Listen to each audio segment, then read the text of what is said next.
Hello everyone. तो आज हम पढ़ने जा रहे हैं इंसेक्ट इकोलॉजी और इंटीग्रेटेड पेस्ट मैनेजमेंट का लेक्चर नंबर 4। और इस लेक्चर का टाइटल है categories of paste and causes of paste outbreak. तो सबसे पहले हम जान लेते हैं कैटेगरीज ऑफ पेस्ट के बारे में। पेस्ट को डिफरेंट डिफरेंट बेसिस पे कैटेगराइज किया गया है, जिनमें से एक बेसिस है on the basis of occurrence, वो कब कब पाए जाते हैं। दूसरा है कि वो कितना एरिया अफेक्ट कर रहे हैं, और तीसरा कि वो कितनी इंजरी कॉज कर रहे हैं। तो सबसे पहले हम देखेंगे on the basis of occurrence. On the basis of occurrence जो हमारे इंसेक्ट हैं उनको 5 कैटेगरीज में क्लासिफाई किया गया है, जिसमें सबसे पहले कैटेगरी है regular pest, then occasional pest, seasonal pest, sporadic pest and persistent pest. सबसे पहले जानते हैं रेगुलर पेस्ट के बारे में। रेगुलर पेस्ट वो पेस्ट होते हैं जो कि मोस्ट फ्रिक्वेंटली हमें मिलते हैं, और ये क्लोजली एसोसिएटेड होते हैं एक पर्टिकुलर क्रॉप के साथ। फॉर एग्जांपल, अगर कोई इंसेक्ट मेज़ पे आ रहा है then it will come only on maize. For example, fall armyworm का नाम आपने सुना होगा, वो मेज़ के ऊपर अटैक करता है और वो उसी ही क्रॉप के साथ एसोसिएटेड है, तो इसको हम रेगुलर पेस्ट कह सकते हैं। अब इसके एग्जाम्पल्स क्या क्या हैं। Shoot and fruit borer of brinjal. Brinjal के अंदर आपने देखा होगा एक इंसेक्ट होता है, तो वो रेगुलरली उसी क्रॉप के अंदर पाया जाता है, वो उसके साथ एसोसिएटेड है, तो उसे हम रेगुलर पेस्ट बोलेंगे। एफिड्स जो होते हैं कॉटन पे। सेकंड है occasional paste. Occasional paste regular paste की तरह फ्रिक्वेंटली नहीं आते हैं, ये इनफ्रिक्वेंटली आते हैं और इसमें एक क्रॉप के साथ ये क्लोजली एसोसिएटेड नहीं होते हैं, जैसा कि हमने इनमें पढ़ा था। जैसे maize stem borer, rice case worm, ये ओकेजनल पेस्ट है जो कभी कभी आएंगे और ज़रूरी नहीं कि एक पर्टिकुलर क्रॉप के ऊपर ही आएंगे। फिर आते हैं सीजनल पेस्ट। सीजनल पेस्ट जैसा कि नाम से हमें पता लग रहा है, ये एक particular part of the year कोई होगा उसमें पाए जाएंगे। मतलब ऐसा नहीं या तो ये सर्दी में होंगे या बरसात में या गर्मी में, तीनों सीज़न में नहीं प्रेजेंट होंगे। और इनका क्लाइमेट और वेदर कंडीशन के वजह से ज़्यादा इफ़ेक्ट होता है। मान लो किसी टाइम जो हमारी क्लाइमेटिक कंडीशन है वो कंजीनियल होगी एक इंसेक्ट के लिए, तो उस टाइम ये इंसेक्ट की पॉपुलेशन बढ़ जाएगी और किसी लोकेलिटी या प्लेस पे ये मेनली पाए जाएंगे। मान लो राजस्थान में गर्मी बहुत ज़्यादा होगी और कोई इंसेक्ट है जो जिसके लिए वो चीज़ फेवरेबल है, तो वो वहाँ आ जाएगा, बट और पार्ट्स में नहीं आएगा। तो इसमें एग्जाम्पल है राइस ग्रास हॉपर और red hairy caterpillar. Then another example is sporadic pest. Another category is sporadic pest. Sporadic pest जो है वो isolated localities में पाए जाते हैं कुछ पीरियड के लिए। मतलब मान लो एक बहुत बड़ी पॉपुलेशन हमारे पास क्रॉप के, वो थोड़ी थोड़ी जगह पाए जाएंगे और थोड़े से पीरियड के लिए। तो इसमें एग्जाम्पल है कोकोनट स्लग और कैटरपिलर। ठीक है। Now the last category is persistent paste, जो कि मतलब परसिस्टेंट है, एक ही जगह रहेंगे पूरी। अगर कोई क्रॉप लगाई है तो पूरे साल उसमें रहेंगे। तो स्केल्स एंड मीलीबग ऑन गुआवा के ऊपर जो स्केल्स और मीलीबग्स होती हैं वो इसका एग्जाम्पल है। राइट। तो दीज आर द 5 कैटेगरीज। अब इसके अलावा एक और बेसिस पे हमने क्लासीफाई किया है इसको, that is on the basis of infestation, वो किस एरिया को कितना इन्फेस्ट कर रहे हैं। तो सबसे पहले आते हैं एपिडेमिक पेस्ट। एपिडेमिक पेस्ट वो होते हैं जिनका सडन आउटब्रेक होता है और एक पर्टिकुलर रीजन में, एक पर्टिकुलर एरिया में होता है। ठीक है। जैसे कि वाइट फ्लाई का जो आउटब्रेक है वो हुआ था पंजाब में। और एंडेमिक पेस्ट कौन से होते हैं। प्रेजेंस ऑफ पेस्ट मतलब वो लो लेवल में प्रेजेंट होंगे और रेगुलरली प्रेजेंट होंगे, बट वो एक पर्टिकुलर एरिया तक ही रेस्ट्रिक्टेड होंगे। इसमें एग्जांपल आता है राइस गॉल मिज इन मदुरई। ठीक है। एपिडेमिक ऐसे हैं जिनका सडन आउटब्रेक हो रहा है, और एंडेमिक ऐसे हैं जो कि रेगुलरली एक लो लेवल पे प्रेजेंट है। राइट। इसके बाद जो हमारी मेन कैटेगरीज आती है वो आती है according to insect population level. किसी पर्टिकुलर इंसेक्ट की कितनी पॉपुलेशन है एक एरिया में, उसके बेसिस पे भी उन्हें क्लासीफाई किया गया है। तो सबसे पहले आता है key pest, major pest, minor pest, sporadic pest और पोटेंशियल पेस्ट। सबसे पहले अगर आपको इनको समझना है तो हमें कुछ टर्म से फैमिलियर होना पड़ेगा। तो कौन कौन सी टर्म्स हैं। So these are the term. One is economic threshold level, economic threshold level. सो ये है डिफरेंट टर्म। सबसे पहले economic threshold level, economic injury level, general equilibrium population. तो सबसे पहले हम इसको जान लेते हैं, जनरल इक्विलिब्रियम पॉपुलेशन क्या होती है। एक पर्टिकुलर टाइम पे किसी भी इंसेक्ट की कितनी पॉपुलेशन है पर्टिकुलर एरिया में, उसको हम बोलेंगे जनरल इक्विलिब्रियम पॉपुलेशन। मतलब मान लीजिए कि हम बहुत सारी ट्रीटमेंट किसी इंसेक्ट को अप्लाई कर रहे हैं कंट्रोल करने के लिए, तो उस मतलब फिर भी कुछ ना कुछ पॉपुलेशन जो है एक इन्वायरमेंट में रह ही जाती है, तो उसको इक्विलिब्रियम पोजीशन बोलते हैं। जैसे आपने ऐड में देखा होगा कि ये सिर्फ 99.9 जर्म्स को मारता है, तो 0.1% जर्म्स रह जा रहे हैं, तो एक जनरल इक्विलिब्रियम पॉपुलेशन है जो कि रह ही जाती है, इन्वायरमेंट में प्रेजेंट ही होती है। ठीक है। इसके बाद दो टर्म्स आती हैं, economic threshold level and economic injury level. Economic threshold level ऐसा लेवल है, अगर उस तक इंसेक्ट की पॉपुलेशन बढ़ जा रही है तो उसके बाद हमें ट्रीटमेंट देना शुरू कर देना चाहिए। उससे नीचे अगर पॉपुलेशन है तो कोई ज़रूरत नहीं कि हम उसको ट्रीटमेंट दें, बट अगर इकोनॉमिक थ्रेशोल्ड लेवल से ऊपर पॉपुलेशन आ जाती है तो हमें ट्रीटमेंट देनी चाहिए। और इकोनॉमिक इंजरी लेवल ऐसा लेवल है, अगर इंसेक्ट पॉपुलेशन इससे ऊपर बढ़ जाती है तो मतलब वो हमारी क्रॉप को इकोनॉमिक इंजरी मतलब हमारे क्रॉप का लॉस होना शुरू हो जाएगा और हमें इकोनॉमिक लॉसेस होना शुरू हो जाएंगे अगर उससे ज़्यादा पॉपुलेशन बढ़ जाती है। तो इसका ग्राफ कुछ इस तरह से हो सकता है।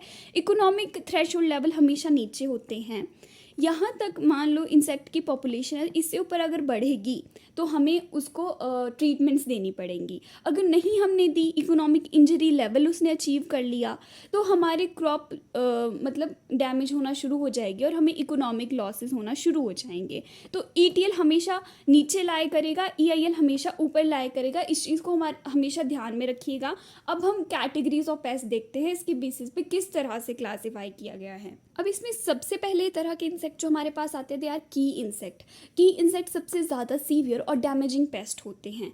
ये परसिस्टेंट होते हैं, पेरेनियल थ्रेट होता है क्रॉप के लिए। मेनली जो जैसे कॉटन एक काफ़ी लंबी ड्यूरेशन की क्रॉप हो जाती है तो उसमें इनका खतरा बहुत ज़्यादा होता है और इसके कंट्रोल के लिए कोई सेटिस्फैक्ट्री मेथड नहीं है। जैसे केमिकल कंट्रोल होता है वो भी इतना इफेक्टिव नहीं होता कई बार इनके अगेंस्ट, उतना ज़्यादा हद तक इनको कंट्रोल नहीं कर सकते हैं हम। तो इसके लिए हम क्या कर सकते हैं, इनके कंट्रोल के लिए हमें कोशिश करनी होती है कि जनरल इक्विलिब्रियम जो इनकी पॉपुलेशन है उसको EIL से नीचे लाया जाए। ये बहुत ही मुश्किल होता है। जैसे कॉटन के केस में आपने देखा होगा, हमने ट्रांसजेनिक वैरायटीज़ बनाई हैं इस चीज़ के लिए, अगर हमें इसको ठीक करना था। मतलब बहुत हद तक इनका इन्फेस्टेशन हो जाता है। इसके एग्जाम्पल है कॉटन बॉलवर्म, DBM मतलब डायमंड ब्लैक मॉथ, जो कि क्रूसीफर्स में होती है, और चिकपी पॉट बोरर। चिकपी का पॉट बोरर आपने देखा होगा, हमें बाहर से वो प्रॉब्लम नहीं दिखती है, बट वो इंसेक्ट जो है अंदर अंदर इन्फेक्ट कर जाता है उसको, और उसका कंट्रोल करना भी बहुत ज़्यादा मुश्किल हो जाता है। तो कीप है सबसे खतरनाक तरीके वाले इंसेक्ट है, तो इनके बहुत डैमेज कॉज करते हैं ये। और ये इसका ग्राफ है, ये इस एक्सिस पे टाइम आएगा एंड इस एक्सिस पे आएगा पेस्ट का नंबर। अब इसमें जो पॉपुलेशन है इंसेक्ट की वो इकोनॉमिक इंजरी लेवल से काफ़ी ज़्यादा ऊपर है, इसलिए ये डैमेज भी बहुत ज़्यादा कॉज कर रहा है। अगर हम चाहते हैं कि ये डैमेज ना कॉज करे तो इस पॉपुलेशन को EIL से नीचे लाना पड़ेगा, जिसके लिए बहुत ज़्यादा कोशिशें करनी पड़ेंगी, बहुत मुश्किल है ये।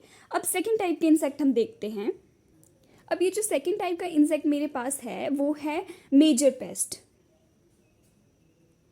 तो ये जो मेजर पेस्ट होता है हमारे पास, इसमें जो पॉपुलेशन होती है इंसेक्ट की वो बिल्कुल थोड़ा सा ऊपर होती है इकोनॉमिक इंजरी लेवल के। ठीक है, मतलब ऑलमोस्ट सेम लेवल पे होते हैं। अगर हम कंट्रोल मेजर्स अप्लाई करते हैं इसके केस में तो इसको कंट्रोल किया जा सकता है। और जो हमारी GEP है, जनरल इक्विलिब्रियम पोजीशन है, उसको हम नीचे ला सकते हैं EIL के। तो इसमें एग्जांपल आते हैं कॉटन जैसिड्स और राइस स्टेम बोरर। इनके एग्जांपल्स काफ़ी इंपॉर्टेंट हैं, so remember them. Cotton jassid और राइस स्टेम बोरर्स का एग्जांपल आ जाएगा। Then third category is minor pest. Minor pest में क्या होगा कि जो हमारी जनरल इक्विलिब्रियम पोजीशन है वो जनरली EIL से नीचे लाया करती है, बट अगर इंसेक्ट फेवरेबल इन्वायरमेंट पा रहा है कहीं से तो ये जो पोजीशन है ये ऊपर चली जाएगी। मतलब कुछ टाइम पे जो इंसेक्ट है वो उसकी पॉपुलेशन बढ़ जाएगी और उसको कंट्रोल भी किया जा सकता है। तो इसके एग्जांपल आते हैं राइस हिस्पा और cotton strainer. Right, now fourth category की तरफ चलते हैं। जो हमारी फोर्थ कैटेगरी है ये फ्लक्चुएट करती रहती है। इसमें जो जनरल इक्विलिब्रियम पोजीशन होती है इंसेक्ट की, तो ऐसे तो जनरली ये नीचे होती है, बट कई बार ये ऊपर भी चली जाती है। मतलब ज़्यादा भी हो जाती है इकोनॉमिक इंजरी लेवल के, और अगर इस पे कंट्रोल मेजर्स अप्लाई किए जाएंगे तो इसको कंट्रोल किया जा सकता है। इसमें एग्जांपल्स आते हैं वाइट ग्रब्स और हेयरी कैटरपिलर, ठीक है, और ये एबायोटिक कंडीशन से काफ़ी ज़्यादा सेंसिटिव होती है, right. Then come potential pest. अब पोटेंशियल पेस्ट ऐसे पेस्ट है वो नॉर्मली आराम से सोए पड़े हैं, उनको कोई लेना देना नहीं है किसी से, बट उनके अंदर पोटेंशियल है कि वो बहुत ही हार्मफुल इंसेक्ट भी बन सकते हैं अगर उन्हें मिलेगी कंजीनियल इन्वायरमेंट। मतलब उनके अंदर पोटेंशियल है डैमेज कॉज करने का, बट वो अभी उस हद तक इंजरी कॉज नहीं कर रहे हैं क्रॉप को। तो इसमें जो जनरल इक्विलिब्रियम पोजीशन है वो इकोनॉमिक इंजरी लेवल से काफ़ी नीचे होती है, ठीक है। इसमें एग्जाम्पल आ जाता है S litura on cotton and sunflower और आर्मी वॉर्म ऑन वीट, जो कि नॉर्थ इंडिया की कंडीशन में हो सकता है। Army warm, fall army warm basically हमें मेज़ में देखने को मिलता है, बट वीट के केस में वो डैमेज कॉज कर सकता है अगर कंजीनियल इन्वायरमेंट मिले तो। ये हमारी थी categories of paste on different basis. इसके बाद आता है कॉजेज ऑफ पेस्ट आउटब्रेक। अब किसी भी एरिया में पेस्ट अगर आ रहा है तो उसके क्या डिफरेंट कॉजेज हो सकते हैं। अब हमारे पास आते हैं causes for paste outbreak in agro ecosystem. एक एग्रो इकोसिस्टम में पेस्ट कैसे इन्फेस्ट कर सकता है, तो इससे पहले हमें ये जानना ज़रूरी है कि पेस्ट होता क्या है। पेस्ट कोई भी ऑर्गेनिज्म हो सकता है जो कि इंटरफेयर करता है ह्यूमन वेलफेयर के साथ और वो डैमेज कॉज करता है। ज़रूरी नहीं कि जो पेस्ट होगा वो इंसेक्ट ही होगा, वो कोई एनिमल हो सकता है, वो कोई रॉडेंट्स हो सकते हैं, वो वीड्स भी हो सकते हैं, ठीक है। तो अब देखते हैं कि जो इंसेक्ट पेस्ट हैं वो कैसे एक एग्रो इकोसिस्टम में इन्फेस्ट कर सकते हैं। तो सबसे पहला आता है excessive use of nitrogenous fertiliser. अब नाइट्रोजनस फर्टिलाइज़र का यूज़ करना तो क्रॉप के लिए अच्छा होता है, तो ये इंसेक्ट का इन्फेस्टेशन कैसे कॉज कर सकता है। तो जैसे हम नाइट्रोजन फर्टिलाइज़र का यूज़ करते हैं तो उससे लग्जूरियस ग्रोथ होती है क्रॉप की, मतलब क्रॉप की एक बहुत अच्छे अमाउंट तक ग्रोथ होगी। तो इंसेक्ट को जो फूड है वो कॉन्टीन्यूसली मिल रहा है, उसे कोई कॉम्पिटिशन नहीं करना पड़ रहा, तो उस वजह से जो इंसेक्ट की पॉपुलेशन है वो काफ़ी ज़्यादा हो जाती है। इसका एग्जाम्पल है राइस।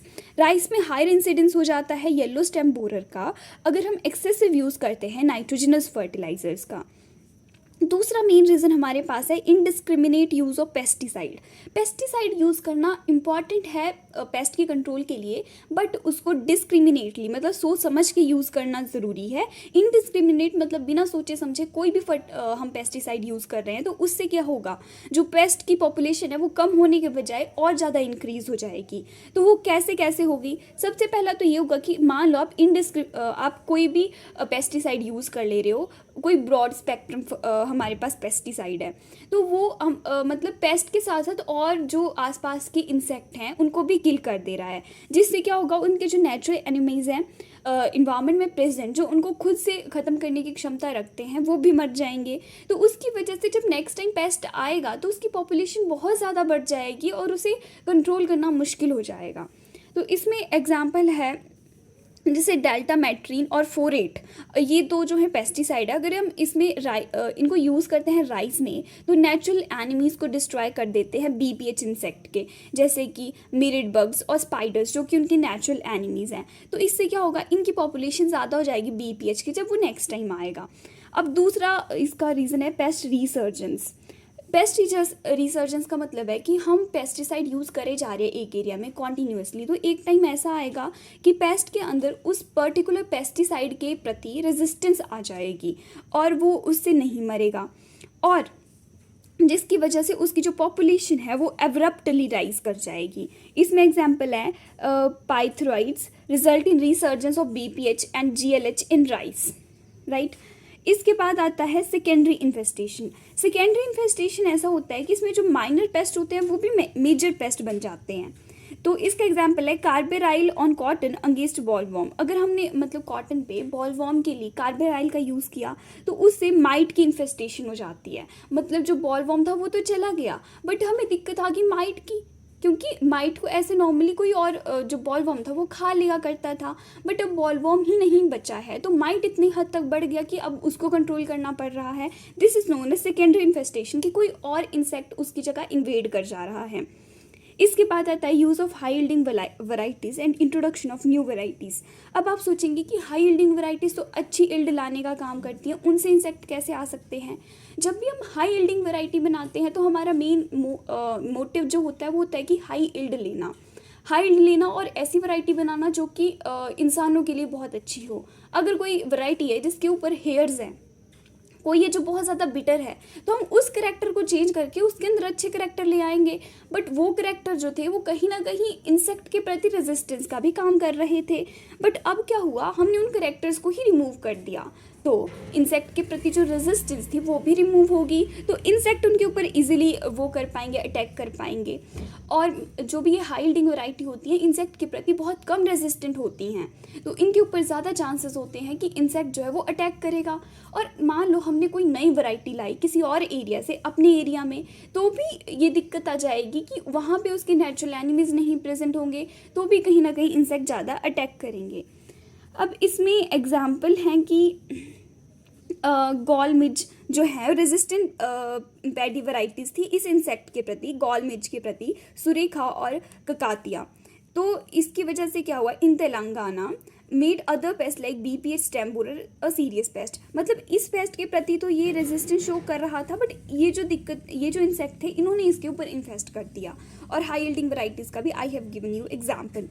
इसके बाद आता है destruction of forest and bringing forest area under cultivation. अब मान लीजिए आप कोई फॉरेस्ट काट के वहाँ एग्रीकल्चर लैंड के जैसे उसको यूज़ करना चाहते हैं, तो वहाँ फॉरेस्ट में पहले से इंसेक्ट पेस्ट प्रेजेंट होंगे जो कि वहाँ फॉरेस्ट क्रॉप को डैमेज कर रहे होंगे। अब आपने वहाँ एग्रीकल्चर लैंड एस्टेब्लिश कर दिया है, तो जो फॉरेस्ट के पेस्ट हैं वो अब एग्रीकल्चर क्रॉप के ऊपर एज अ पेस्ट एक्ट करेंगे, तो वो काफ़ी ज़्यादा हार्मफुल होंगे और उनके कंट्रोल करना भी काफ़ी मुश्किल हो जाएगा। Forest paste will be converted into crop paste, right. इसके बाद आता है मोनोकल्चर। मोनोकल्चर का मतलब क्या होता है कि आप एक तरह की क्रॉप ही उगाए जा रहे हैं। मतलब मान लो आप कॉटन उगा रहे हैं तो सिर्फ कॉटन ही उगा रहे हैं, आप क्रॉप रोटेशन का यूज़ नहीं कर रहे हैं। तो इससे क्या होगा, जैसे मान लीजिए कोई इंसेक्ट है जो कि कॉटन के ऊपर फीड करता है, वो cotton through out the year gain मतलब मिल रहा है उसे, तो उसे कोई फूड की कोई कमी नहीं हो रही है। बट इन केस मान लो अगर हम कॉटन के बाद कोई और क्रॉप लगा देते हैं तो नेक्स्ट सीजन में उसे फूड नहीं मिल पाएगा, उसे होस्ट नहीं मिलेगा, तो अल्टीमेटली उसकी डेथ हो जाएगी। तो इसलिए क्रॉप रोटेशन करना हमारे लिए कहीं ना कहीं बहुत ज़्यादा ज़रूरी हो जाता है अगर हम इंसेक्ट पेस्ट की पॉपुलेशन को कम करना चाहते हैं। ओके, इसके बाद इसमें एग्जाम्पल जो आ जाएगा कॉटन मोनोक्रॉपिंग अगर हम कर रहे हैं तो हमारे पास हेलिकोवर्पा, आर्मीजेरा और पिंक बॉलवर्म जो इंसेक्ट है उसकी पॉपुलेशन काफ़ी ज़्यादा हद तक इंक्रीज़ हो जाती है। इसके बाद नेक्स्ट कॉज आता है introduction of a new paste in a new area. मान लीजिए हिमाचल का कोई पेस्ट है और वो जाके किसी और एरिया में इंट्रोड्यूस हो जा रहा है, जैसे नॉर्थ ईस्ट में वो इंट्रोड्यूस हो गया। अब वहाँ पे उसका नेचुरल एनिमी नहीं प्रेजेंट होगा। हिमाचल में पॉपुलेशन नॉर्मल रहती थी क्योंकि वहाँ पे जो था उसका नेचुरल एनिमी प्रेजेंट था। बट अगर मान लो वो नॉर्थ ईस्ट के किसी स्टेट में चला गया, वहाँ उसका नेचुरल एनिमी नहीं प्रेजेंट है, तो उसकी जो पॉपुलेशन है वो बहुत ज़्यादा हद तक बढ़ जाएगी। तो इस तरह से वो एक पेस्ट का रूप ले लेगा। तो इसमें एग्जाम्पल हमारे पास आता है वूली एफिड, जो कि सीरियस पेस्ट बन गया था एप्पल में, नीलगिरीज में, क्योंकि उसका वहाँ पे कोई नेचुरल एनिमी नहीं प्रेजेंट था और इसका साइंटिफिक नेम था इरियोजोमा लैंगीजेरम। ओके, देन इसके बाद आता है accidental introduction of foreign paste. And accidental introduction of foreign paste का मतलब है कि मान लीजिए कई बार हम सामान इंपोर्ट करते हैं बाहर की कंट्रीज से, तो उसके साथ साथ वो जो पेस्ट है वो भी स्टोर हो जाए। तो उस केस में मान लो दूसरी कंट्री में तो उसके नेचुरल एनिमीज़ थे बट यहाँ पे उसके नेचुरल एनिमीज़ नहीं हैं, तो कहीं ना कहीं वो एक बहुत ज़्यादा डेंजरस पेस्ट का रूप ले सकता है। इसमें एग्जांपल है diamond black moth, Plutella xylostella on cruciferous vegetables, green mealybug, Coccus viridis on coffee, potato tuber moth भी इसका एग्जाम्पल है, राइट। इसके बाद आता है डिस्ट्रक्शन ऑफ नेचुरल एनिमीज़, जो कि हमने पहले भी पढ़ा था। अगर किसी एरिया में उसके नेचुरल एनिमीज़ ही नहीं बचते हैं तो कहीं ना कहीं उस पेस्ट को कंट्रोल करना बहुत ज़्यादा मुश्किल हो जाता है। तो इंसेक्टिसाइड का अगर हम यूज़ करते हैं तो वो कहीं ना कहीं पैरासिटाइड्स और प्रीडेटर्स को इफ़ेक्ट करते हैं। जैसे डीडीटी इज़ एग्जाम्पल। डीडीटी एक बहुत ब्रॉड स्पेक्ट्रम हमारे पास क्या है, पेस्टिसाइड है। ये कहीं ना कहीं पैरासिटॉइड और प्रेडेटर्स को मार देता है, और इसकी वजह से aphid, scale, mealybug, spider mites की पॉपुलेशन जो है वो इंक्रीज होती जा रही है। इसके बाद जो लास्ट पॉइंट हमारे पास है that is large scale storage of food grains. मतलब मान लो अपनी एक बहुत बड़े स्केल पे फूड को स्टोर करके रखा है। अब जो स्टोर्ड ग्रेन पेस्ट हैं वो तो आराम से बैठ के खाना खा रहे हैं, तो कहीं ना कहीं उनकी पॉपुलेशन बढ़ती जाएगी, क्योंकि उनको प्रॉपर न्यूट्रिशन मिल रहा है, वो रिप्रोड्यूस करेंगे, वो बढ़ते जाएंगे। तो उन कंडीशन में हमें ये इंश्योर करना ज़रूरी होता है कि हम उनको ऐसी कंडीशन में स्टोर करके रखें जिसमें वो डेवलप ना कर पाएँ, या उनको कोई ट्रीटमेंट दी जाए।